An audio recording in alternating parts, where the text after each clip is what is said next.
फरमाते हैं कि मैं ना मजदूर लेने गया, बगदाद के चौक में मजदूर बैठे होते थे, तो मेरी उन मजदूरों में से ना एक नौजवान बच्चे पे नजर पड़ी। बड़ा कमजोर सा वजूद था, लेकिन चेहरे पर इबादत का निशान था। माथा बताता था कि नमाज का बड़ा ख्याल रखता है। मैं उसके करीब गया।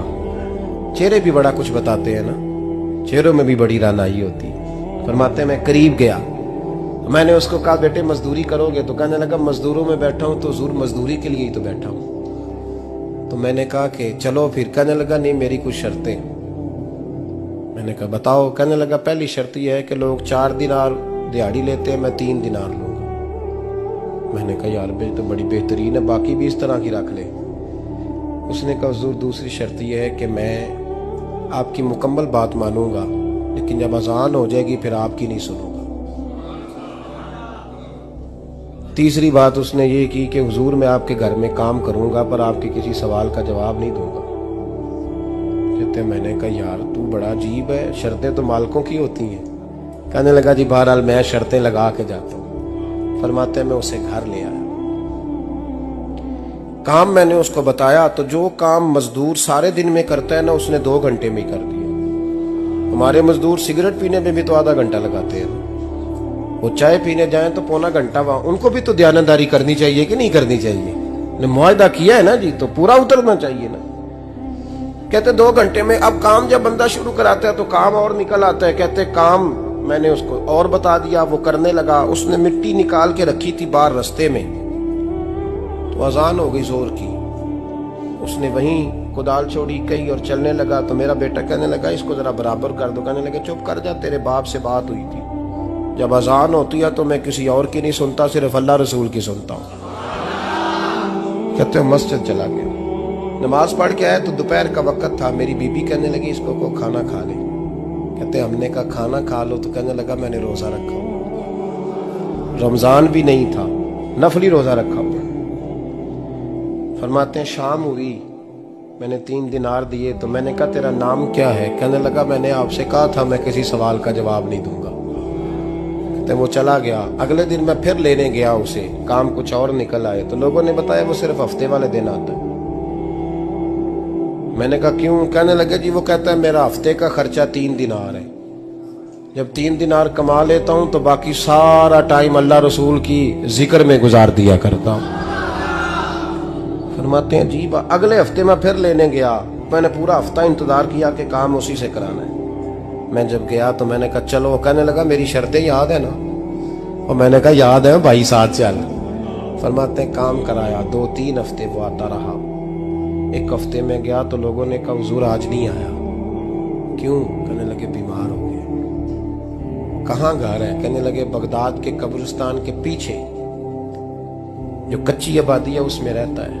फरमाते मैं गया, दरवाजे पे दस्तक दी तो कहने लगा हुजूर आप हैं? दरवाजा खुला है, आ जाइए।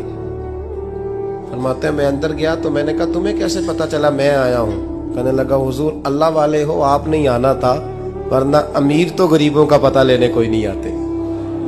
कहते मैं करीब गया तो कहने लगा मैं आपका इंतजार कर रहा था, तेज बुखार है, तप रहा। जेब से कुछ पैसे निकाले, कहने लगा ये पैसे रख लें। एक अंगूठी निकाली, कहने लगा हुजूर आज रात को मेरा इंतकाल हो जाएगा, इन पैसों का कफन खरीद के सुबह जनाजा पढ़ के मुझे दफन कर देना, और जब दफन करो तो ये अंगूठी लेके असर के बाद हारून रशीद के पास जाना। आप उसे कहना मैंने मिलना है, पर वो आपको टाइम नहीं देगा।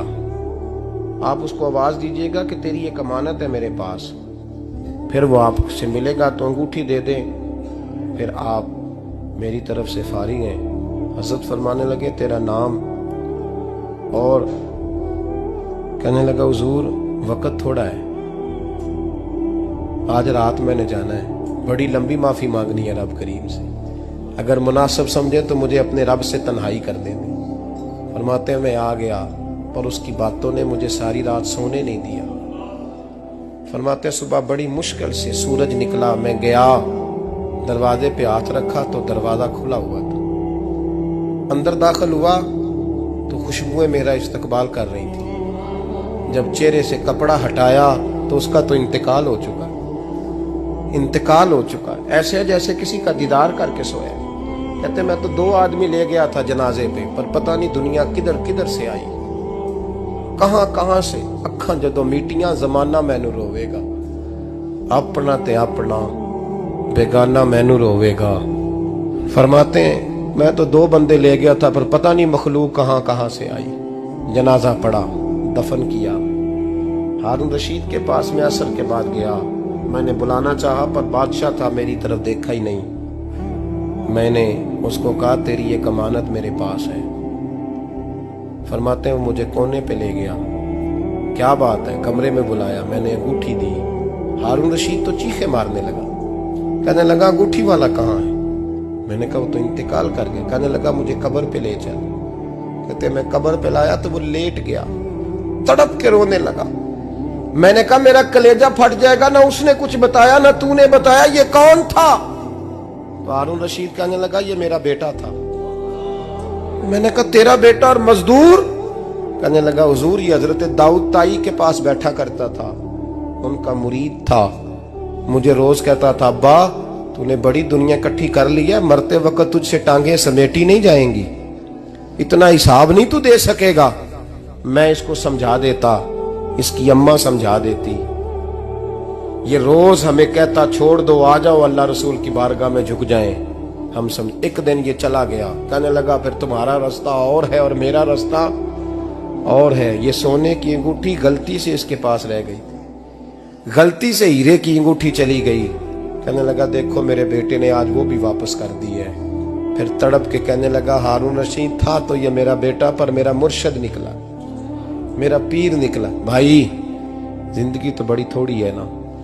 बाबा साहब ने कहा था उठ फरीदा सुत्या, और दाढ़ी आ गया ही पूर, अग्गा नेड़े आ गया, पिछा रह गया ही दूर। उठ फरीदा सुत्या खलकत वेखन जा, मते कोई मिल जाई बख्शिया ते तू ही बख्शिया जा। उठ फरीदा सुत्या झाड़ू दे मसीत, तू सुते रब जागदा तेरी डाडे नाल परीत। मेरा रब हमें भी अपनी बारगाह में कबूल फरमा।